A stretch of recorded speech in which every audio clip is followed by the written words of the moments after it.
particularly Rika, but I want to start first by reading a quote by Kwame Nkrumah which was he did that in 1963, and this was recited in the United Nations strategy for science, technology, and innovation. That's the STISA strategy 2024. And that particular quote, even though it was made in 1963, seemed to be very apt even in today's fast-paced moving world.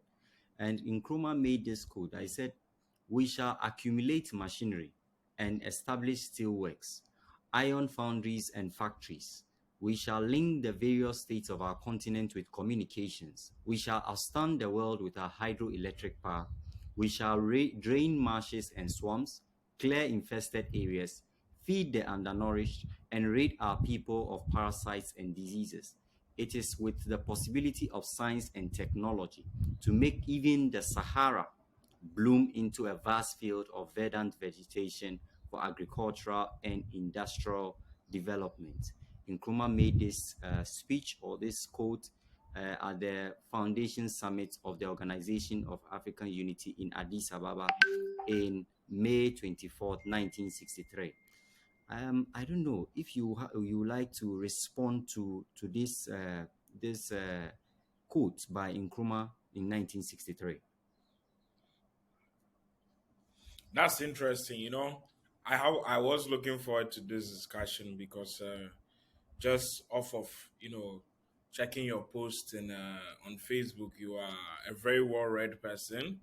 I mean, you post a lot of books and a lot of materials that are not quite would I say public, not quite known. So a bit of them very hidden, obscure stuff. And so yeah, I was really looking forward to this just to hear some of the stuff you bring up. So I'm glad that right out of the gate, there's it. So yeah, I wasn't familiar with this quote, Okay. but this is very interesting. So yes, I mean, I am a fan of Nkrumah. I think Nkrumah had very, very interesting aspirations of what he wanted Africa to become. Um, some might say he was ahead of his time. Some might even argue that the pace at which my stance on that is the aspirations that he shared. We have gradually been improving. I remember having this discussion yesterday with someone. On our micro day to day life, there's always that sense that Africa is getting worse and Ghana is getting worse, but then take every metric and look at it across a period of time and the lives of people are improving. If you want to use GDP per capita, if you want to look at access to healthcare, access to education, food, everything over time, people's life are improving in Ghana, in Africa, globally. It's just that on a micro day-to-day level, this kind of thing shifts.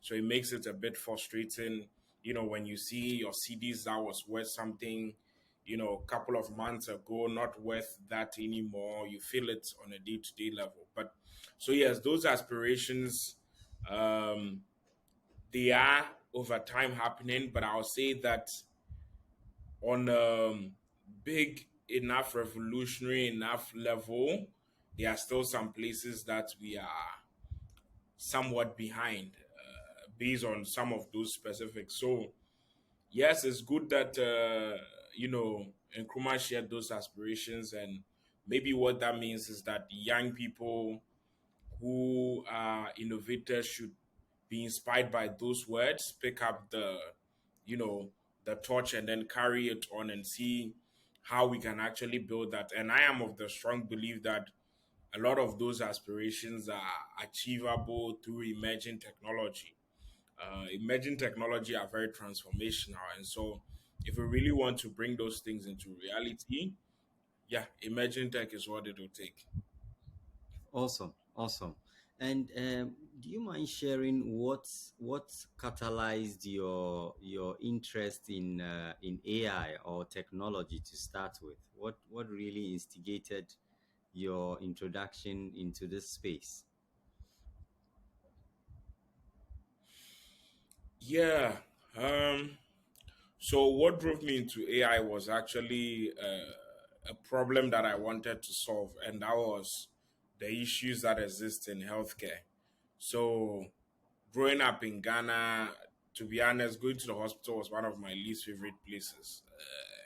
It felt like the whole place was a bit slow. It felt like a lot of people were unhappy with the service they were receiving, and there were too many issues that at least I saw from my end. And through this frustration, I remember this vivid example where my grandma and I went to a hospital. So I visited my grandmother in Japan. And so we went to the Akosombo hospital. And I'm not really an early morning person. I'm a night owl. Yesterday, like this, I left the office at what past 12 midnight and got home around like 1 a.m. I don't mind that. I can stay working till 3, 4 a.m. No problem. What I'm not good at is waking up early in the morning. Not my thing. Now we had to wake up early because they said, oh, if you don't wake up early, you'll not be able to meet the specialist. I think I wanted to go and see the ES specialist or something. So we woke up very, very early, which I can remember every time I do that because that's so out of out of my comfort zone. We did all of this. I think by 6 a.m. we had already left the house and we got there only to find out that we are not the only ones that came up with that genius plan. There are a bunch of people who woke up early to also be able to meet their doctors and specialists. So we're stuck in a long queue just sitting there. Can you believe we left the house at 6 a.m.? We probably got there like before 7 a.m. And I ended up seeing the specialist after 12 noon. So Wow. we just sat there and then I was like, oh no, like this is crazy. And so I decided to, I had a notebook where one was black, one was red, where it's like anytime I see a problem, I think about, okay, what kind of solution would we be able to use to solve this? Like, if you could solve this, what would it take? Especially what technology could potentially solve this? So I started drafting out the idea for what will later become, health. And so, yeah, I started writing, okay, if we can do this, do this, do this, da, da, da. So fast forward, working in the tech space, doing all of this. Yesterday, I picked my notebook and I'm like, I need to pick one of this problem and solutions and work on it. Um, so then I picked the healthcare one and I started building and I started reading about African healthcare because that's not my background. I did not have any expertise in healthcare or anything like that. So I started reading to then understand healthcare, read the statistics, check everything, speak to experts. And then once I started getting a firm idea, I realized, okay, the magnitude of the problem was larger than I thought. So I underestimated the problem. So I started thinking what will be able to allow us to solve the major problem that plague African healthcare. So some of the major problems that started standing out were, take for example, um, number of clinicians. There were not a lot of clinicians, and this was one of the biggest problems. This is why we needed to go there and spend so long because the specialist is just like one, and everyone wants to see the specialist. Then there are also the fact that because some places don't even have access to specialists, so people end up not receiving access to healthcare. Their situations get worse. So if you put all of this together, it became clear that addressing the unavailability or lack of availability of clinicians would be a good way to truly impact healthcare, not only in Africa, because this I found out was a bigger problem around the whole world. So thinking about it, then it drove me to AI. So yes, that's what drove me to AI because I wanted to work on availability of clinicians and then look at what technology could solve that. And it turned out it was AI. So I had to go learn it. So I just, got online, grabbed a bunch of tutorials, a bunch of articles, a bunch of lecture videos on YouTube, some courses and stuff like bought some books, read, and then really got into it. Yeah, and then got into deep learning and started building AI solutions. Yeah. Awesome, awesome. So, I mean, you've given, I mean, you've virtually answered two questions I was going to ask probably later on. But interestingly, I would like to know the Ghanaian environment. You mentioned that you had to go online and learn most of the skills to be able to immerse yourself in this landscape. Did you find the environment, the Ghanaian environment, educational environment, supportive in this regard? So, I mean, so of course, like, basically what I know from computer science, engineering, AI, I learned most of it by myself. Uh, but I can't also fault the educational system because, for starters, go to, I didn't do a bachelor's or anything like that. So it's not like, okay, I went to do a computer science bachelor's, and they didn't teach me the things Interesting. I needed. So I can't fault them for that. Yeah, so even then internationally, because I started getting into AI like 2015. This was just a period where AI was getting some sort of like a rebirth, in a sense that a lot of interest. This is international, a lot of interest. So at this point, it was very novel that a lot of schools, even internationally, were not teaching AI. There were probably a few institutions that either had already been teaching it and never gave it up, kept it going, and a bunch of them were now, updating their curriculum to. So yeah, I wouldn't fault the Ghanaian education system, at least, or specifically for that.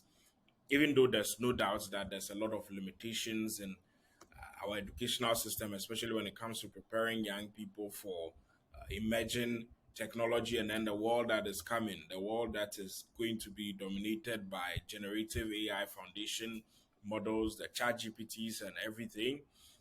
Clearly, our educational system has been much slower. It's a global problem. Again, there are schools that are panicking in the US trying to ban ChatGPT, which is a silly, crazy idea that will never work. So yes, but our educational system has a lot of work to do. Actually, in line with that, late in some later years, I ended up a bit ingrained in academia, which is funny because early on I used to preach anti-academia. I used to tell people not to go to the university, just buy a book or their MOOCs, massive open online courses. You can take, courses at MIT if you want to for free. Why should you pay anyone in the university to teach you outdated stuff? But the universe and life being a funny place, I ended up in academia. I ended up as a lecturer. I ended up as a bioinformatics lead at University of Ghana. I ended up as a lecturer at some private universities. So life is a bit that funny. But yeah, I think for a lot of like this institutions that we have in Ghana, at least the individuals there, or there are some individuals there that really want to see some changes. They are really open to, changing the curriculum.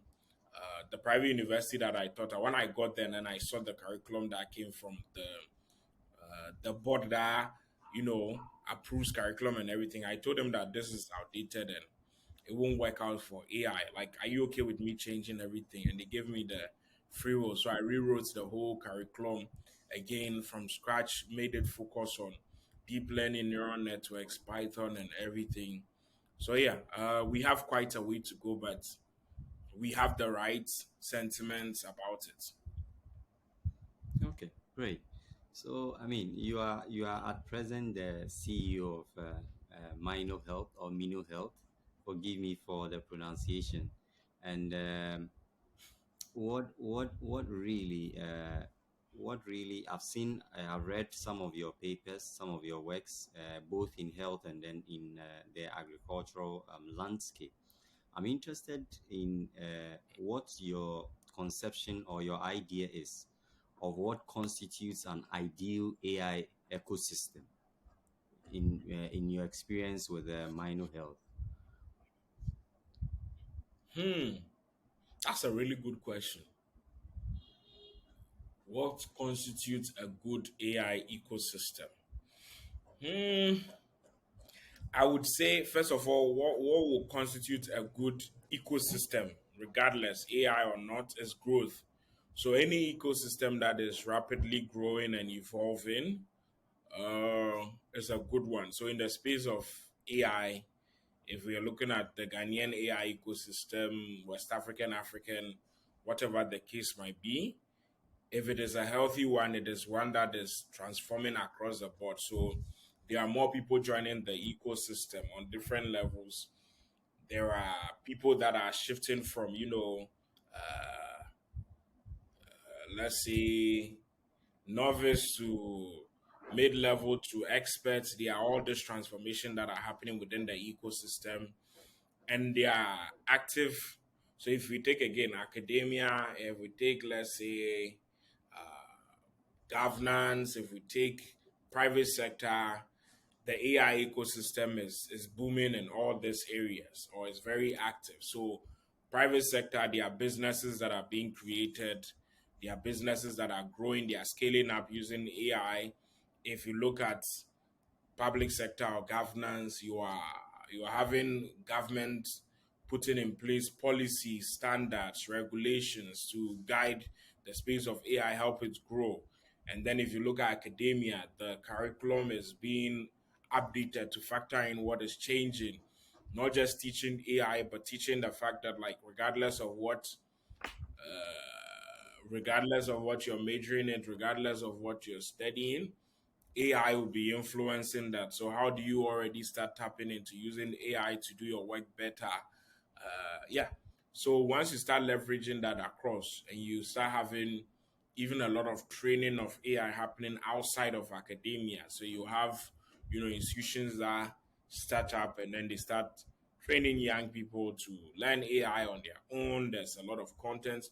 So yeah, the more you have all of this happening at a rapid pace, and also research. So once you have an ecosystem that is contributing to research, because AI is an ever evolving field, so you have to be contributing ideas. If you're contributing ideas that push the field forward, yeah, then you do have a really good, healthy AI ecosystem. Okay, thank you. So, if I got you correctly, in summary, your philosophy or your idea or conception of what constitutes a good AI system basically should have an element of growth, which is non-negotiable, and then also have the right structures, and then also immerse that in research for to ensure that the growth is sustained. That is what I gleaned from what you just said.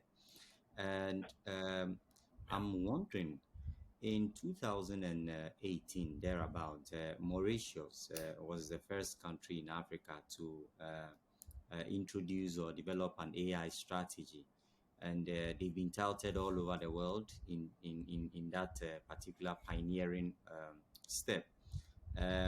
Do you foresee other countries in Africa doing same? And then what do you think sets Mauritius apart in this AI race?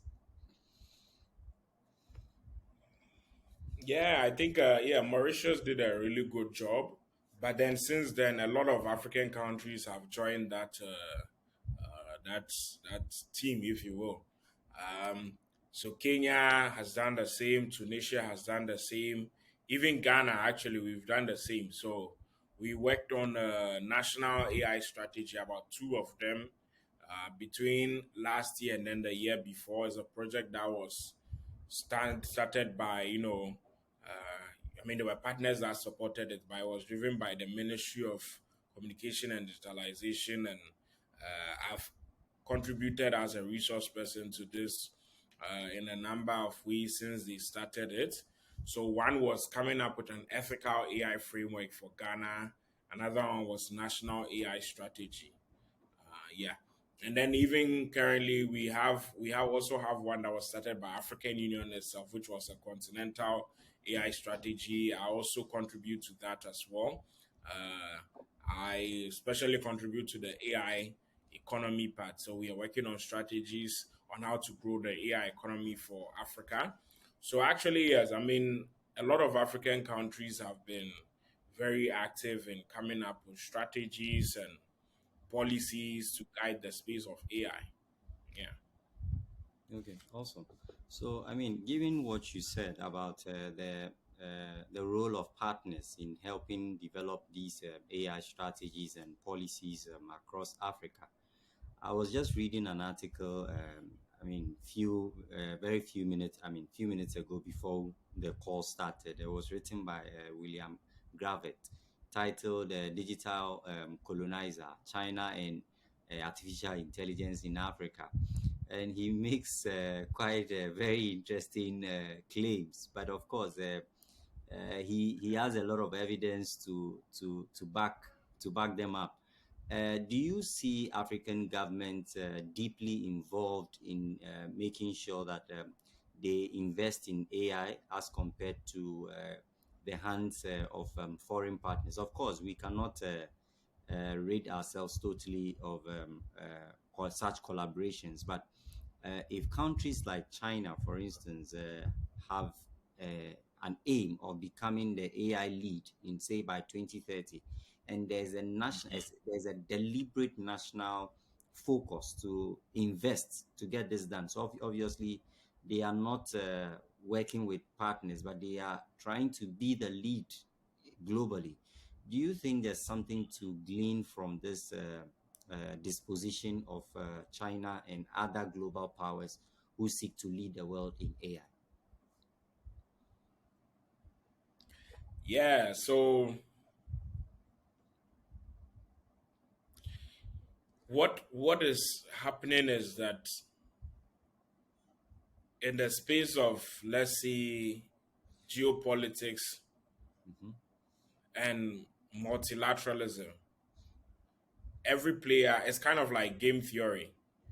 Every player has their own interests that they are optimizing for, and also leverage that they can use to push for their interest. Hmm. And the most important thing is for each player to be aware of this, that other players have their interests and they have their leverage, and ask yourself, what is my interest and what is my leverage?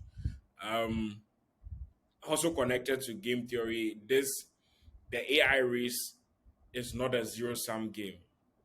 Like being being wanting to be the leader, if China should win and become the leader, currently we will argue that probably US is the leader, but it's not a clear lead. To be honest, it's not a clear lead that US is the leader. Uh, they might be leader by some metrics. China might be leader by some metrics. Europe might be leader by some metrics, right? But then, so that goes back to the case, not a zero sum game. Just because US is currently in the lead does not imply that no one else, like, it has not changed the fact that African countries can adopt AI systems. So, of course, AI presents a lot of power that could be used for a lot of things, to be leveraged to positions countries and even for nefarious reasons and everything. But once we start looking at it as a zero sum game, that okay, if China wants to be a leader, it means that Africa, no, no. So let's focus on what is our interest and what is our leverage. What do we want to use AI to build in Africa? Um, And so once we factor that in, whenever we have any multilateral, bilateral engagement with any other party, we ask ourselves what is their interest and what is their leverage. So if Ghana is partnering with China to work on AI, just because China has this big interest, self-interest, and leverage does not imply that we shouldn't work with them. We can work with them. But in that working with them, we factor in, okay, this is their interest and this is their leverage. Does it, by working with them, does it only help their interest or does it help ours? Or does their interest kind of, you know, is it mutually exclusive to ours so badly that they wouldn't allow us to do that? So this also applies to all forms of partnerships. If you want to engage with people, you need to look at it from that perspective. So yeah, that's it. We just have to be conscious of this. Um, and so some of the key, what are some of the key practical things that comes with this? So you talked about digital colonizer, right? If you Yeah. are working on an AI, uh, we did a digital economy session with the Ministry of Communication and Digitalization, and then some partners that were from outside the world. And one of the ideas there was a session, and someone from outside Ghana was sort of presenting to government, personnel and officials, and they were making this idea that when it comes to data sharing is important.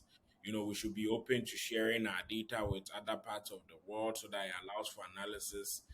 And then so we shouldn't hold this idea that you know just keep your data to yourself. If we did that, to affect AI, so being able to share data across different countries is important.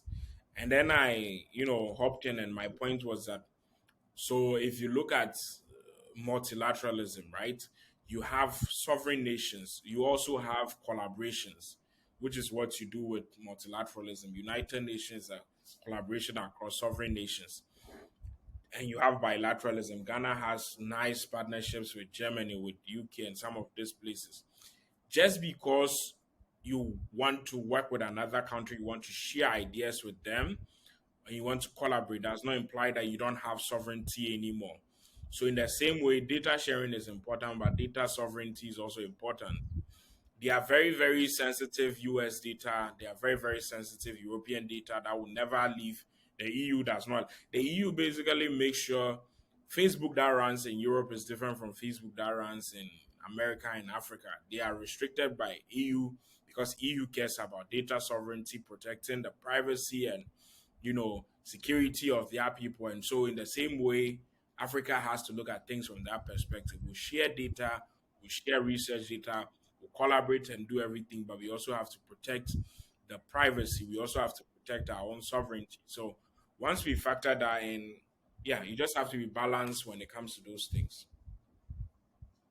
Awesome, awesome. I mean, I like the very idea of you reflecting on multilateralism and then data sovereignty. Are there any lessons Africa can currently learn? Seeing, for instance, you take companies like Meta, Facebook, and you see how in Europe and in other BRICS related nations, they are able to drag them in terms of the legal basis when people cross certain lines. Do you see a similar regime here? And then what can we learn from these experiences, global experiences? Yeah. So yes, I mean that's one of the major issues I've had with us really. I remember there was a conference, government and head of states conference in Kenya, and so one of the things I brought before this president and officials was that we are talking about data, its connection to Africa and everything. When Facebook had that Cambridge Analytica issue, they were brought, like, they had to go before Congress in the US. They have to Yeah. go before European Union's parliament and all this, but they had to answer to all these people.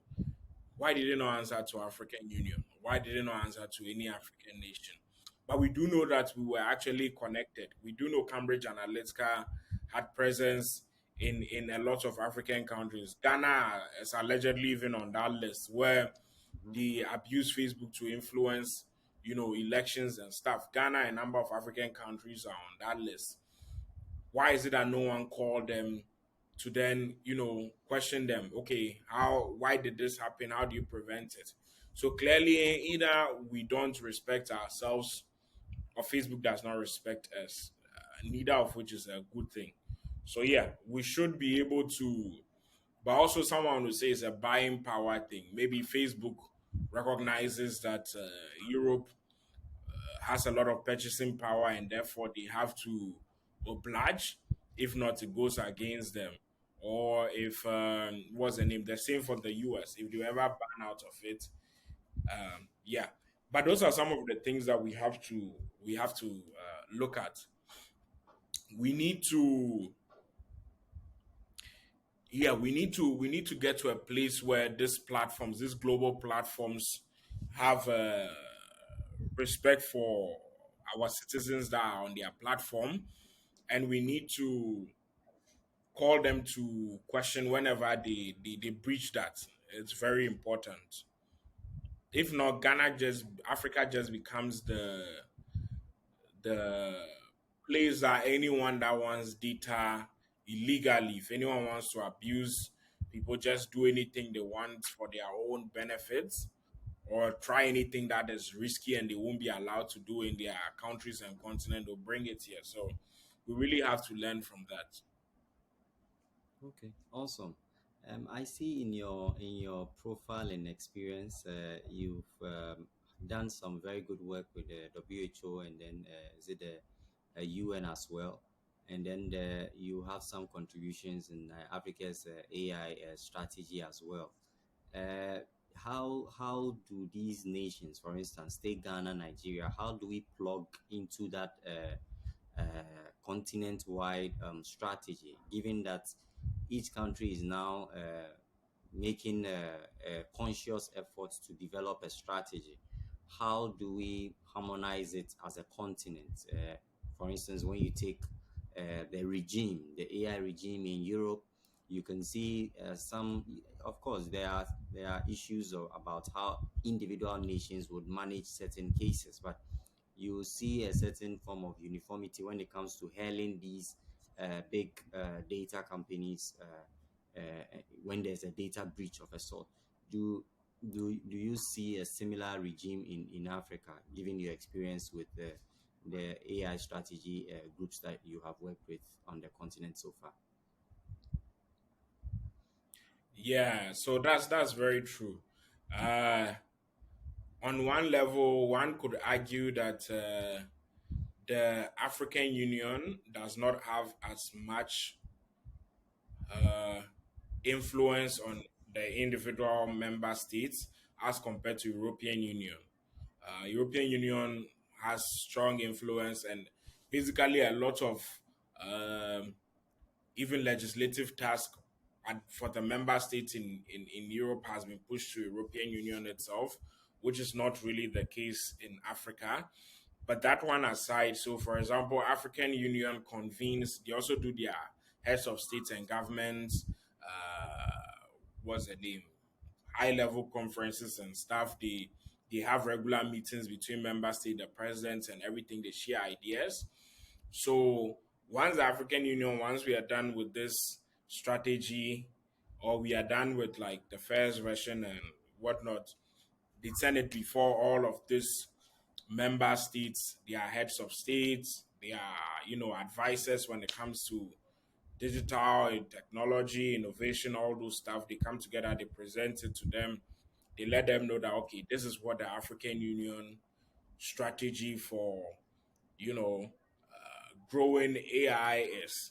Then the member states will have to look at it. Okay, what does this mean practically on the national level? How do we all nationally contribute for this to become a continental success? So for Ghana and a number of countries, it's just you know not treating this like I'm on my own and I'm doing things on my own. That's sort of like a single mindedness, but seeing that we are all connected, and then if we all play our part, and then out of it, there are a number of initiatives that we've been ideating on. Some of it might require all the continents coming together and forming something. So, take for example the African Free Trade Agreements required all member states to sign and agree to this.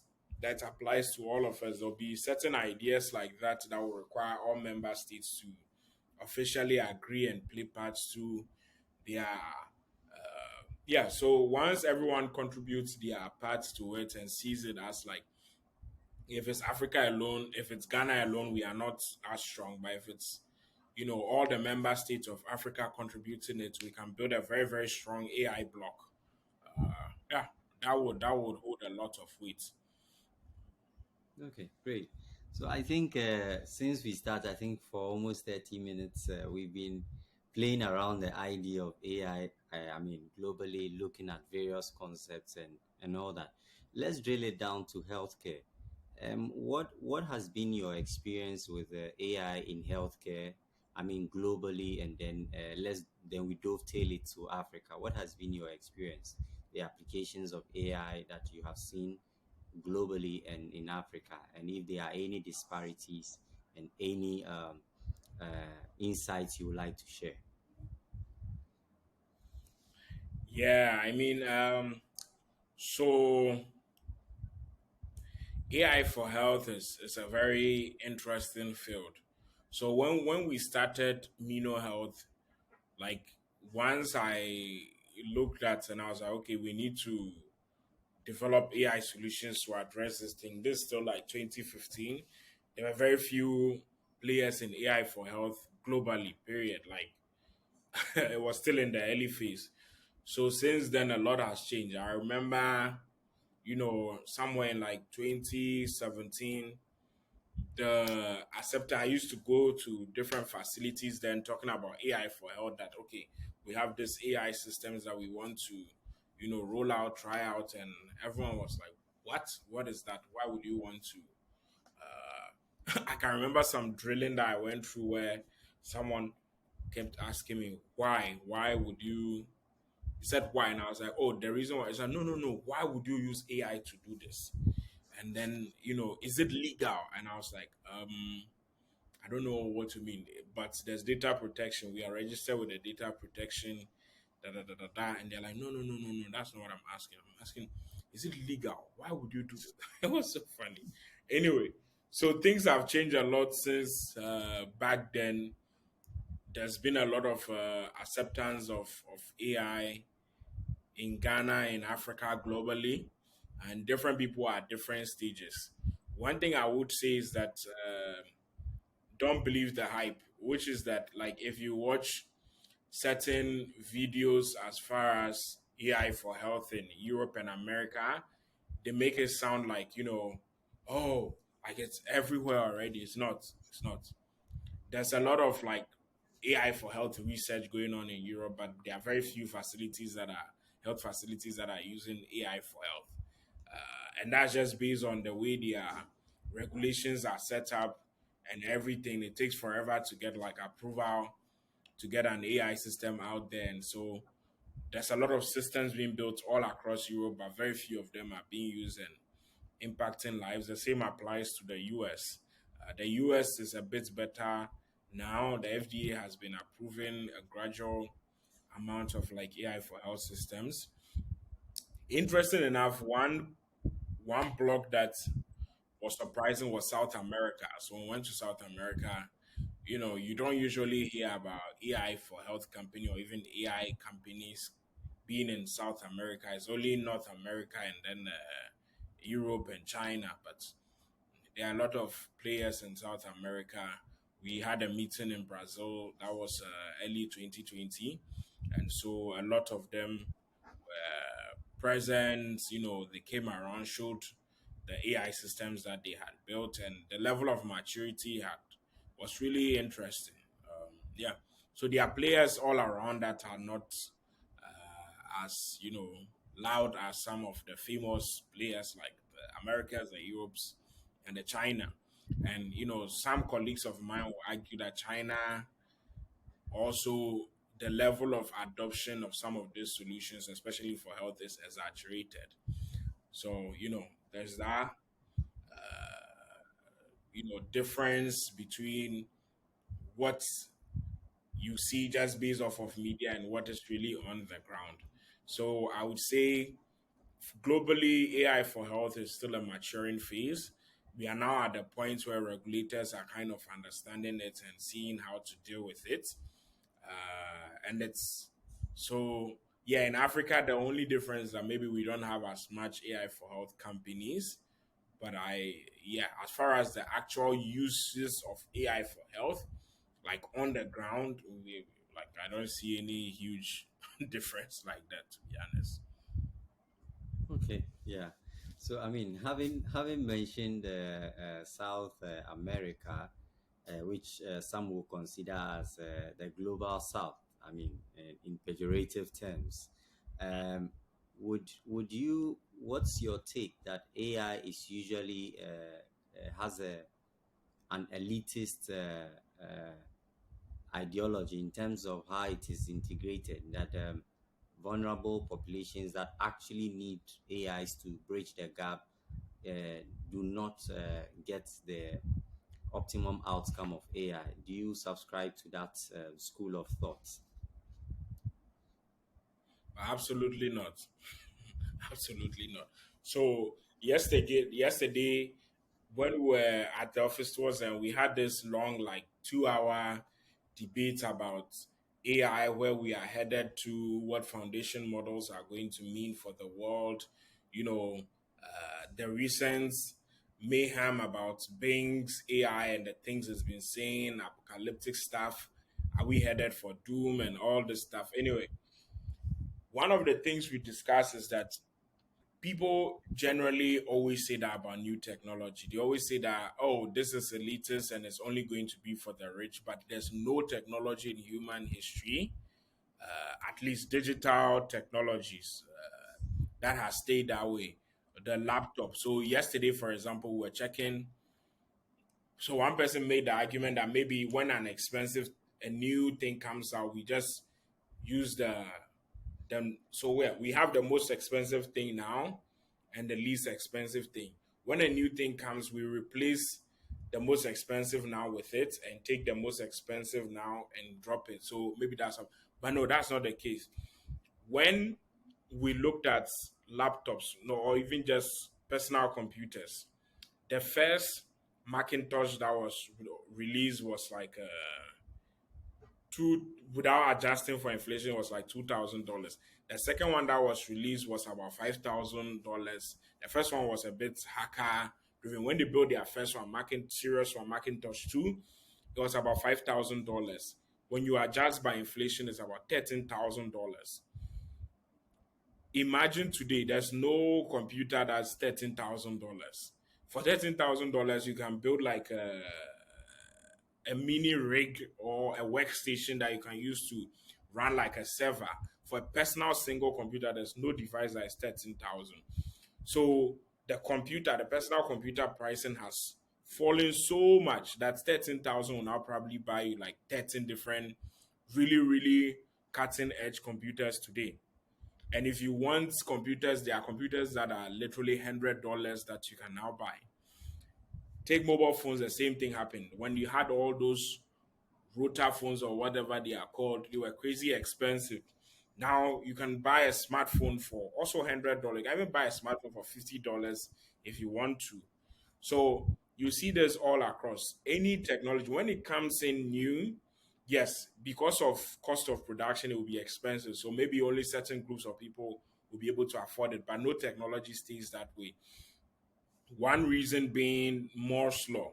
So Moore's law, or some people would, generalize it and say law of accelerating returns, which is that is it what, about 9 months or so? Let's just, round it up. Every 1 year, the cost of computing production halves, and then our ability to do more double. So what it actually applies to is transistors. We can pack more transistors, twice more transistors for half the cost, basically every year.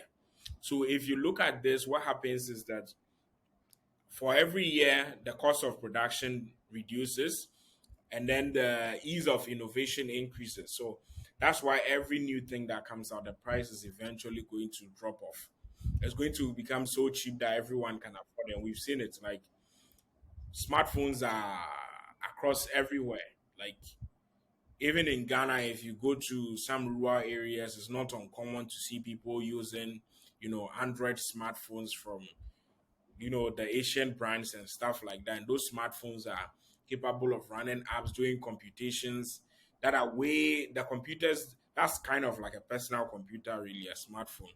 And these smartphones do way more than computers that were used by NASA to send people to the moon. Even like the computational powers of these smartphones are incredible, and it's now everywhere. So anyway, coming to AI, it's not an elitist technology. As a matter of fact, everyone is already using AI in their day-to-day life. Um, if you are on social media, you're already using AI. There's an AI system that sorts content for you, that decides, okay, maybe you should watch this TikTok. There's an AI system that is deciding that, okay, I understand what you like and keep showing you that videos. YouTube, the same thing. If you are into educational content on YouTube, YouTube learns that and starts sending you a bunch of interesting stuff. If you start watching AI videos, you get a bunch of AI videos, but not just broadly AI videos. It starts to learn specifically what kind of AI videos you like. If you like funny stuff, so not too long ago, I really got into, there's this comedian Bobby Lee and then Andrew Santino. They make this silly podcast where they called Bad Friends. They sit around, crack jokes and everything. I watched like one video of theirs and I went to watch a bunch of video. Now when I open my YouTube right now, there'll be a bunch of like funny stuff and I enjoy watching it. So there's AI systems that we are already using. If you're using Uber Bolt, an AI system does the traffic prediction, routes mapping and planning, all of that. Like there's AI we're already using today.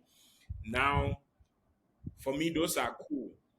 Where I am interested is how do we take these technologies and actually solve grand challenges like healthcare, access to healthcare, radiology, addressing infectious diseases like malaria. How do we use those technology to then do that? So that's what we've been working on. But the whole idea that AI is, elitist and is only for the rich is just false. Well, yeah. So I mean, you just landed on the very next point, which is your ongoing research work in malaria, and then in drug discovery. So I saw some work you have been doing. What would you care to share some thoughts on these two works that you're doing so far in the space of malaria? I know you have a lot of insights in radiology, so probably you may want to add one or two points in that regard. Yeah, I mean, right now, radiology has become our major focus. We built a platform on this, so platform.minohealth.ai, where we released our AI for radiology system. The AI system is able to look at chest x-ray and diagnose up to 14 different conditions. So this has been our major focus, just building this platform, engineering it, making the AI system always better, have more capabilities and stuff. Yeah, but then outside of that, we do research that cuts across everything. So yeah, with malaria, we have like about three different projects. We had one project that has to do with immunology.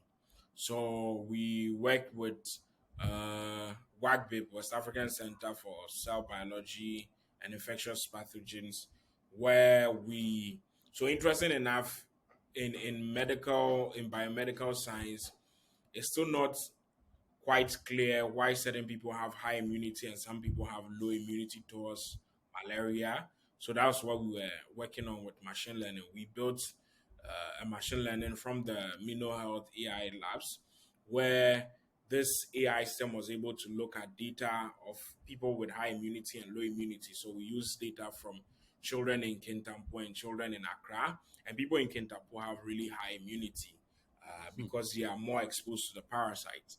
So we use this data and then we're looking for patterns. So multi-dimensional patterns that specifically cuts across cytokines, antibodies that differentiate these two groups. So once you're able to identify that, it might allow you to be able to create immunotherapies and stuff like that, or even start to help you work towards medications, treatment, and boosting the immunity of people towards the parasite. So we did that. We identified a set of markers that were really important, and I think that paper was submitted sometime. It will probably be published, or it has been published.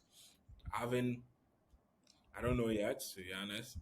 Yeah, but then we did the work. We found the data, and then yeah, we so that was it for that project.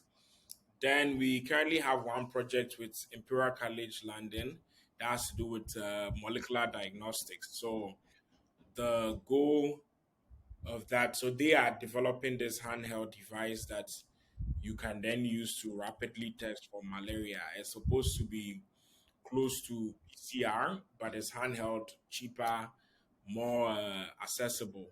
And then we come on board as their AI partner. So, doing a number of things. We are looking at signal processing, we are looking at the data that comes into the system, what you can do with it with AI, disease surveillance, and stuff like that. So, we are using AI to improve the system basically. So that's what our collaboration with them is about. It's backed by NIHR, UKRI, and then a few other partners. We did a recent workshop on this just a couple of weeks ago where we just shared some more ideas. Um, so this project is even tied to PhD research where about 13 people were selected to be PhD fellows across different institutions.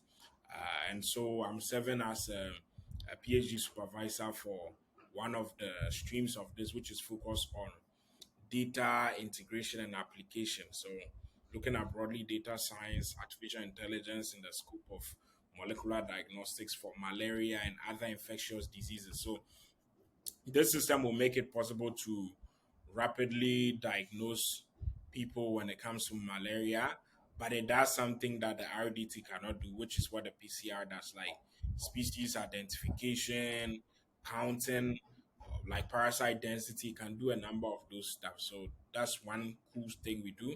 Then we have another project that is focused on malaria microscopy. So microscopy is still the gold standard for diagnosing malaria. So that's the case where they take your blood sample, put it on a plain glass slide, rub it with some gels and stuff, prepare it, and then put it under a microscope and look for the parasite. That's still the recommended gold standard. And so we are looking at how to bring AI into that scope. So we are collecting data and building AI systems that can look at the slide through the microscope and then detect where malaria is. So yeah, that's another project we have when it comes to malaria. Yeah. Hmm. That's a very elaborate contribution in the healthcare landscape. Finally, I would like to take your thoughts on the current trend. I mean, you cannot escape Chat GPT and these new AIs being introduced by Microsoft, Bing, and all those things. What is your position on this frenzy of Chat GPT, and how positioned is Africa?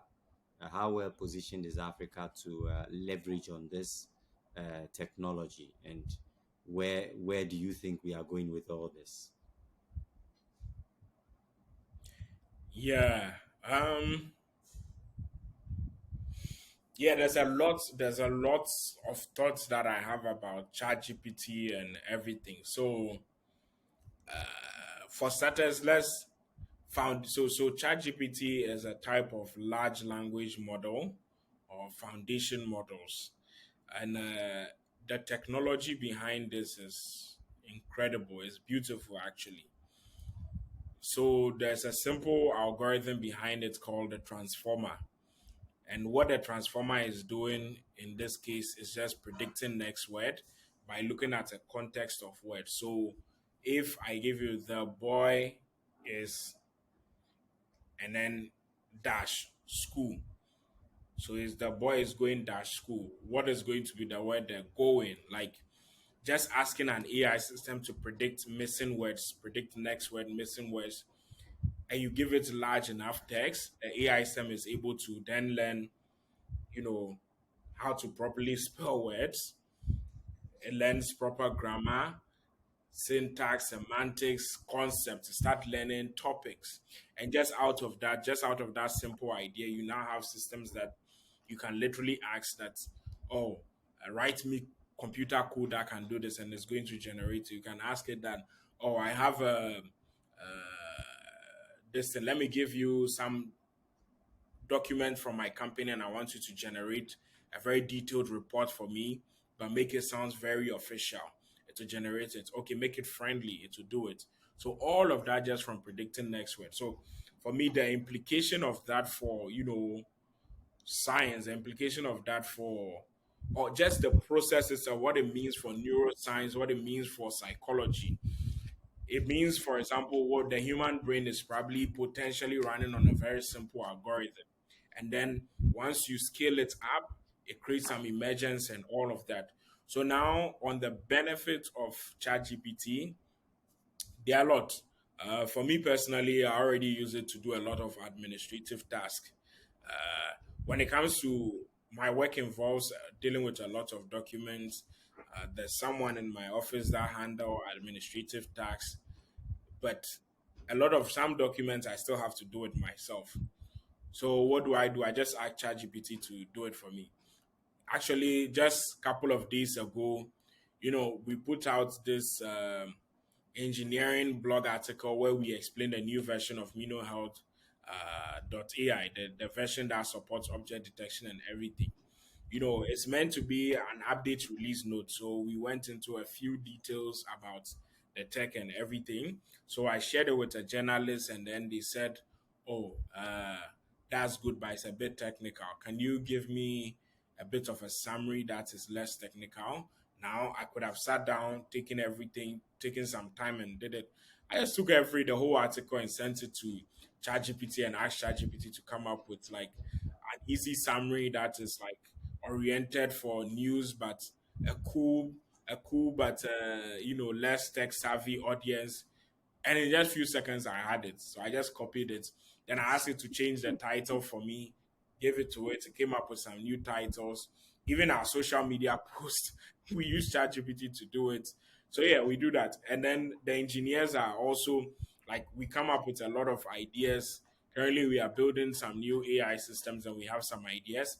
We like instead of trying to write all the code, we go to ChatGPT and say, ChatGPT, this is what I'm trying to do. Come up with the code.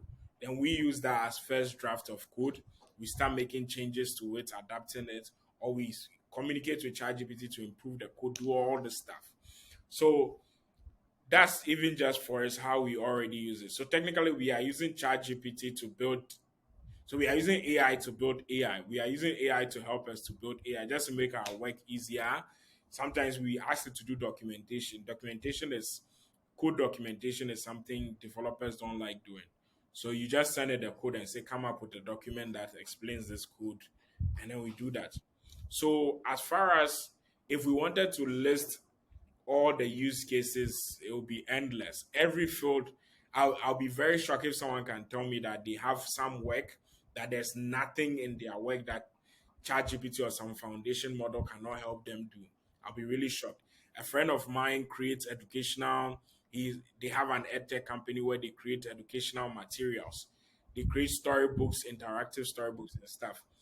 He uses ChatGPT, tells ChatGPT, I want you to come up with new stories for me. ChatGPT, what used to take like 2 weeks, 3 weeks for a professional story writer to do, ChatGPT does it in seconds. And then they can tell it that, no, I want the story to be, African oriented. I want it to feature African names, African concepts, to rewrite the whole story in seconds. Then it to tell it to come up, break the story into different concepts that can be translated into artworks and stuff. It comes up with it. So whatever work you are in, the key thing is productivity boost. AI can allow us to increase our productivity. ChatGPT and a lot of AI systems are going to allow us to do this. So our sectors that experience a lot of inefficiencies. Seriously, if like let's say government took just one person who knew how to use ChatGPT to just go around, or let's say maybe a team, to go around all the government offices and agencies and whatnot, find out the tasks that they do, and to come up with ways that ChatGPT could be used to improve it. That alone will probably save us like 30%, maybe even 50% of the cost because we have so much inefficiencies.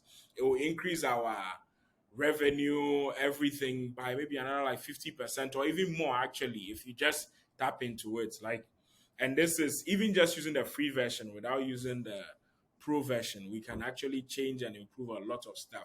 The same applies to businesses, universities, any industry, any organization. You can leverage foundation models to do a lot of stuff. And this is only the beginning, they only get better. Like, there's so much cool ideas that are coming when it comes to foundation model. There's so many things that you can do with them.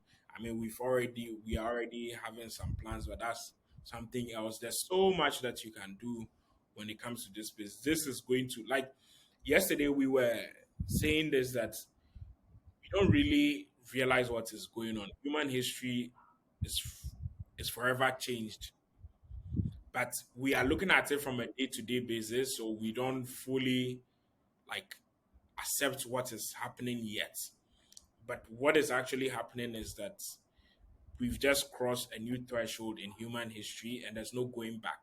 Like, there's a lot of reference point from history, which is like, oh, we used innovation to boost productivity, but the pace at which this is happening, like, this is unprecedented. What, and again, what we've been using ChatGPT, but ChatGPT is like a limited version of GPT, actually. That's what people don't realize. That means that GPT does way more than ChatGPT. Foundation models can do way more than that. So when people are using Bing and they are panicking now, it's because they were shown just a bit more than what they were used to with ChatGPT. And I've made this argument on social media that ChatGPT or GPT as a whole is AGI, artificial general intelligence. And I'm thinking that it's now starting to dawn on a lot more people that maybe it might be. And so we are in a whole different area of human history. Like, what is going to happen within the next few years is something that we've never seen. There's no, like, we've built a lot of technology. You know, Steve Jobs famously said that the computer is the bicycle for the mind. Uh, but we've never built any technology that basically is mirroring our own intelligence and potentially could be more in some specific areas. So this is a whole new world. You know, interesting enough, I have this book just by me, Brave New World, right? Like, we are headed into a brave new world, right? And Africa, like, we have to really tap into this. We have to not be left behind. Like, everything is going to change. Like, over I cannot oversell this enough. But yeah, we fully haven't accepted what is happening. Yeah, I mean that was a very elaborate exposition, and I promised you we're going to do just about 45 minutes. I did not even notice that we have done 15 minutes past 45. But interestingly, so I think I mean we pretty much captured the spectrum of what the topic encapsulates. I don't know if you have any questions you want to ask. Normally, I know it's a one-way street, but if you have any questions you also would like to ask, so that at least I it will be on record. I was a dialogue. Yes, yes.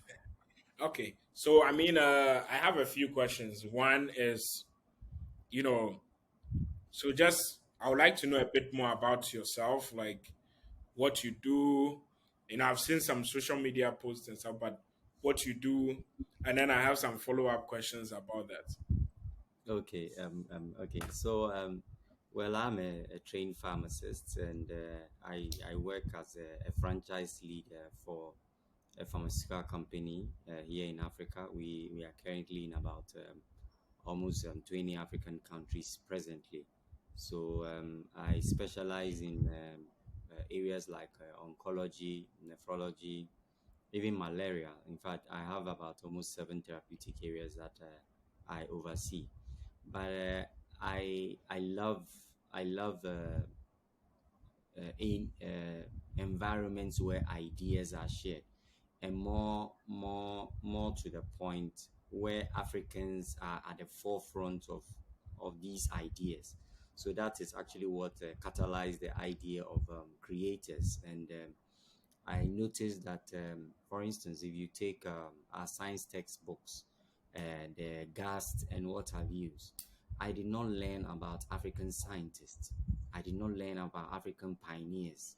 It was always about Niels Bohr. It was about Rutherford. It was always about Einstein and the like. So I I was pretty much a radical anytime we sat in a science class, because I felt it was an indictment on the educational system, that we did not see the need to incorporate our own people in writing the history of science, medicine, and technology. So this whole idea of creators was instigated by this boredom of European or westernized narrative about the agency of innovations across the world. So this is what I do by way of hobby. And as you rightly said, I mean, on my own accord, I visit the archives trying to understand. So I believe in self-education. That I mean, I grew up in an environment where my mom is not. I mean, I would not say literate in the right sense of the word. She was what we used to call an adieye. So she used to, I mean, so go around and then do patchworks for people who have some torn trousers here and there. But she was always well invested in the education of her children. That is to say, when she goes around and she sees books, even though she did not understand the content of these materials, she got them for us. And that to a large extent influenced my affinity to books. And I would say that that is essentially what I do, and then what I love. Yeah. Okay, in line with that, how many books have you read so far this year? I'm curious to know. Well, we are in February, and that's about I've done about six so far. I've done about six so far. So Wow. I read multiple books at a go, because I usually get bored reading one. So, and that is how I'm able to synthesize ideas. So if I take one book, I usually I want to have a flavor of different ideas in as I'm going through. So for instance, there's this book. So I have Aikoyame's book here, The Eloquence of the Scribes, and he's one of the prolific writers. A lot of people know him to be the author of The Beautiful Ones Are Not Yet Born. But one of his fascinating works is what I've just shown you, which is The Eloquence of the Scribes. And if you read this work, it gives you a mind shift as to what our people have been thinking about for eons.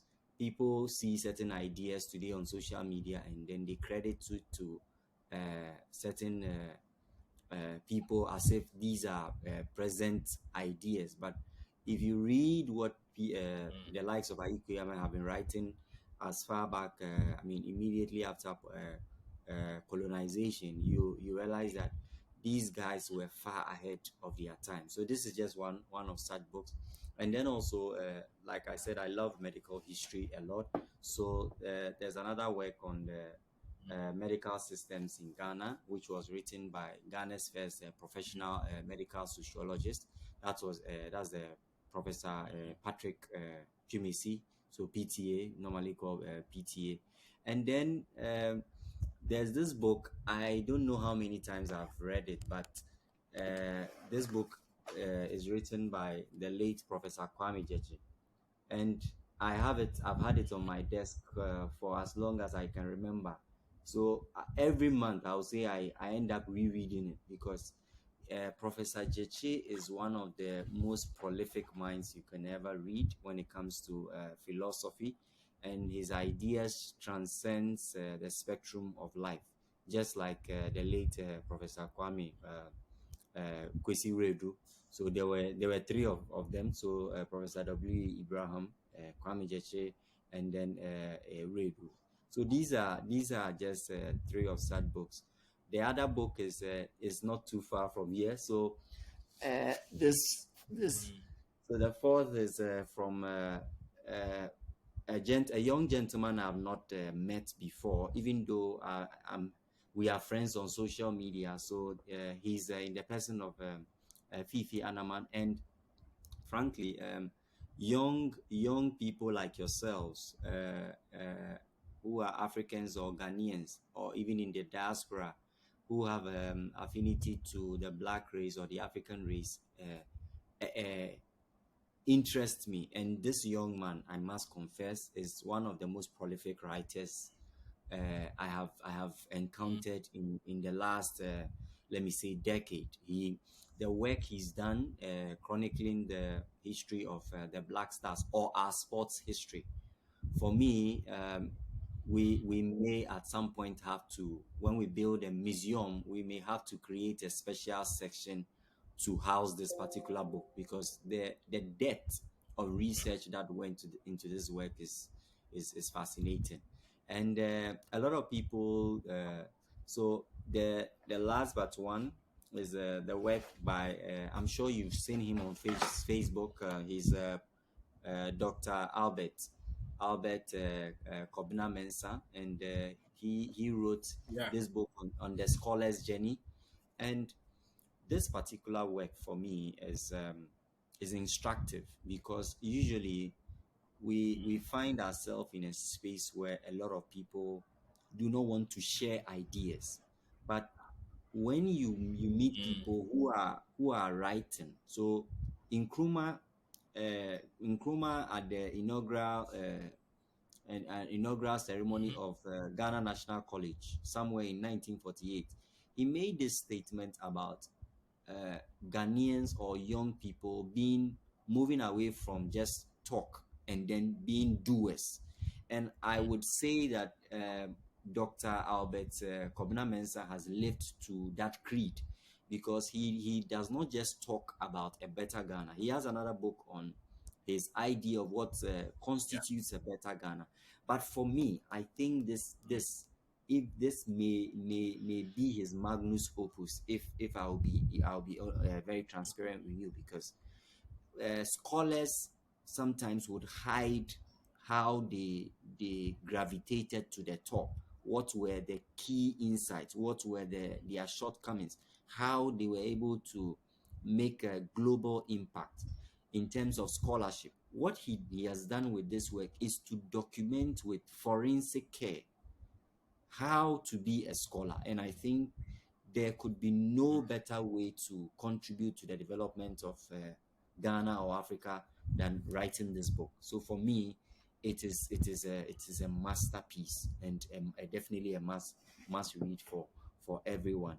And the last book, which just like Professor Kwame Chechi's book that I reread, I am using that as a stand now. So it's a book written by the late Professor Stephen Adai on the evolution of more Western medicine from the 1800s to the early 1960s. And I think every single student of history, science, should read that book, because it tells you where we came from in the remit of health, science, medicine, and where likely we can go, gleaning the key learnings from that book. So these are the six books that I have read so far this year. I hope I'm trying to slow down, because I'm not doing a lot of sleeping, and it's not good.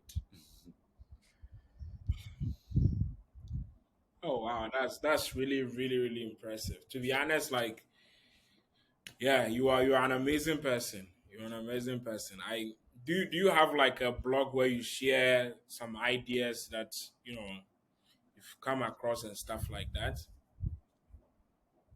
Well. So I used to have a blog, a WordPress space, where I used to write poetry and then social commentary. I've not been on that blog for a very long time, but I think you are you are about the more about the 10 or 15th person who is asking this, and uh, it looks like probably my ancestors are telling me I have to go back to my first love. So I think I may have to reconsider my sabbatical from that page and then start writing again on that space again. Yeah. So once I do that, I'll share. I'll share with you. Yeah. I'll share. Because yeah, I think just sharing, especially connecting ideas from different places, right? Like, you know, the ideas of Nkrumah, how it connects to maybe some things going on today, sharing those blog, or some like the way what you just said about Dr. Mensah's book, why you think it's like sharing all those ideas would be really, really cool. In a written format. A video format also works too. I mean, it's good that right now, like you share them on social media, you post some of the book covers, and but then allocating time to kind of go into details like that would be interesting. Yeah.